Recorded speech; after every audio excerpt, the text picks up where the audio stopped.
Bonjour à tous, j'espère que vous allez bien. Aujourd'hui, on va parler d'une invention qui a sauvé de nombreuses vies, et peut-être même la vôtre. Mais avant toute chose, un peu de contexte. Imaginez-vous dans les années 60, vous prenez le volant de votre magnifique véhicule et vous allez sur la voie express la plus proche. Le temps est parfait, il fait beau, la route est sèche, il n'y a aucun problème. Soudain, vous voyez au loin un camion à l'arrêt sur votre voie. Vous décidez, comme tout conducteur responsable, de freiner. Vous appuyez sur le frein et vous commencez à piler. Vous voyez quand même que l'obstacle se rapproche vachement vite. Et donc vous décidez de mettre un coup de volant à gauche pour l'éviter. Et mais la surprise, la voiture ne vous obéit plus et vous foncez directement dans l'obstacle et c'est fini pour vous. Non, vraiment, blague à part, c'est assez embêtant quoi. Vous avez freiné, vous avez fait tout ce qu'il fallait et vous avez quand même pris l'obstacle. Ça c'est. Non, non, objectivement, c'est vraiment pas ouf. Hein. Non, vraiment, c'est. On a vu mieux comme accident. Mais qu'est-ce qui s'est passé? Pourquoi est-ce que votre véhicule ne vous a pas écouté? Vous avez freiné, mais vous êtes quand même planté dans le camion qui était à l'arrêt. Et bien en fait, il s'est passé un phénomène qui était très connu à l'époque. Vous avez réussi à bloquer vos roues. Bloquer ses roues était un problème connu depuis assez longtemps et qui d'ailleurs a posé problème dans d'autres domaines que l'automobile, notamment dans l'aviation. Et c'est dans les années 1920 qu'un certain Français, Gabriel Voisin, a découvert un premier système assez primitif d'anti-blocage des roues qui fut installé sur les avions de l'époque. En effet, les avions à l'époque avaient le même problème, c'est-à-dire qu'en bloquant ses roues, l'avion risquait tout simplement une sortie de piste et finir en l'herbe, ce qui était assez problématique. On a essayé ensuite, pendant de nombreuses années, d'adapter ce système sur l'automobile. Toutefois, ça n'a pas marché, parce que ce système était très très lourd, très complexe, et tombait surtout fréquemment en panne. Sans oublier aussi que c'était un système purement mécanique et donc extrêmement volumineux. Il faut se téléporter dans les années 60 pour avoir les premiers systèmes électroniques. Mais même à l'époque, le système était beaucoup trop complexe, avec plus d'un millier de pièces analogiques. Il est à noter quand même que la Citroën SM aurait pu être la première voiture à bénéficier d'un tel système. Toutefois, le coût absolument phénoménal, mais aussi la fiabilité absolument médiocre de ce système qui comportait plus de 1000 éléments analogiques, a eu raison de lui.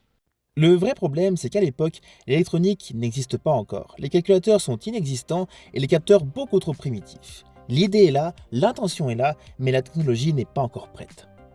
Et ça, c'est sans compter non plus les grandes difficultés financières de Citroën à l'époque et aussi du choc pétrolier qui est venu définitivement clore le sujet. Il faut attendre les années 1970 avant d'avoir un vrai premier système développé par Bosch, et conjointement avec Mercedes-Benz.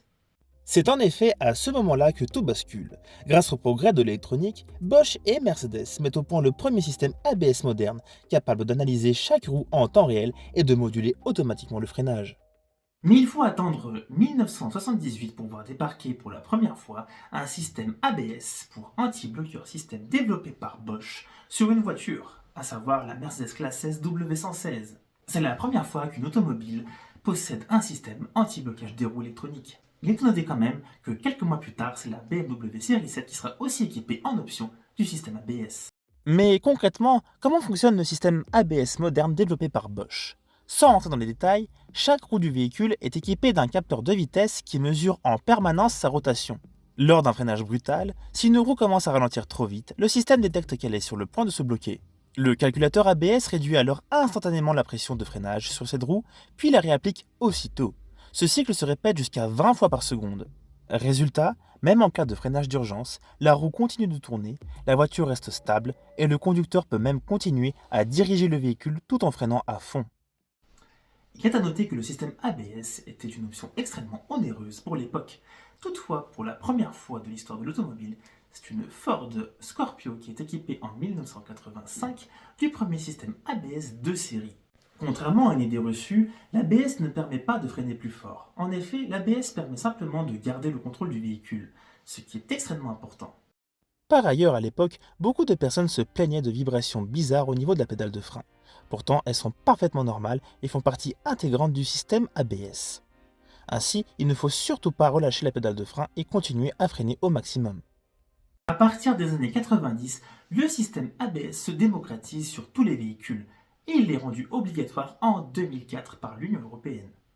En effet, avant l'ABS, un freinage d'urgence signifiait souvent une perte totale de contrôle, et une sortie de route, voire un accident, voire la mort. Aujourd'hui, il permet de freiner et de diriger en même temps. C'est probablement l'une des inventions qui a sauvé le plus de vies dans l'histoire de l'automobile.